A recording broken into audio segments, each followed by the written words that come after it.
Wisdom ladder YouTube চ্যানেলে সকলকে স্বাগত জানাই।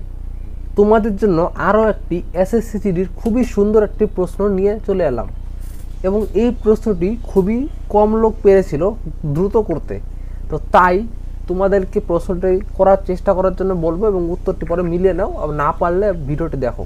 তো চলো, প্রশ্নে কি বলেছে, 400টি নাশপাতি প্রতি 100টি 1230 রুপিসে কেনা হয়েছিল এবং 980 লাভে বিক্রয় করা হয়েছিল।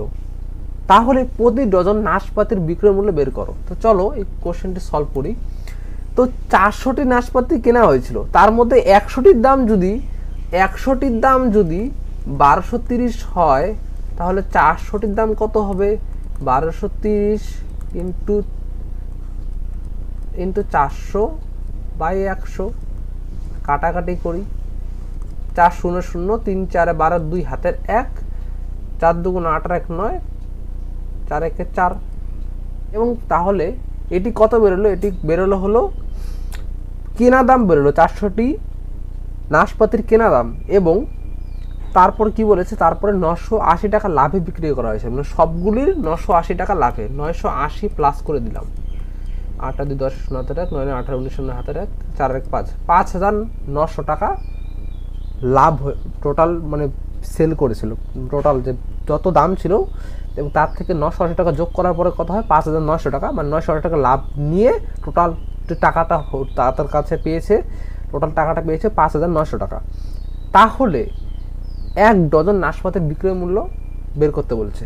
1 ডজন মানে কত? 1 ডজনে 12টি থাকে, তাই এইখানে কতটি রয়েছে? 400টি। তো 5900 বাই 400 ইন্টু 12 করলেই আমরা 12টি নাশপাতির মূল্য পেয়ে যাব। ঠিক আছে, তো 3 4 12, 4 1 400, কাটাকাটি করে দিলাম। 3 9 27 7, হাতের 2, 5 3 5 15 আর 16 17, 177। মানে 12টি নাশপাতির দাম 177 টাকা। ঠিক আছে, তো এটাই অ্যান্সার চেয়েছিল, এটাই এই প্রশ্নের হবে কারেক্ট অ্যান্সার। এবং অবশ্যই ভালো লাগলে লাইক করো এবং চ্যানেলটিকে সাবস্ক্রাইব করে দিও। ঠিক আছে, এই প্রশ্নগুলি আমি নিয়ে আসি খুঁজে খুঁজে, যাতে তোমরা ভালো কিছু শিখতে পারো, জানতে পারো। ওকে, থ্যাংক ইউ।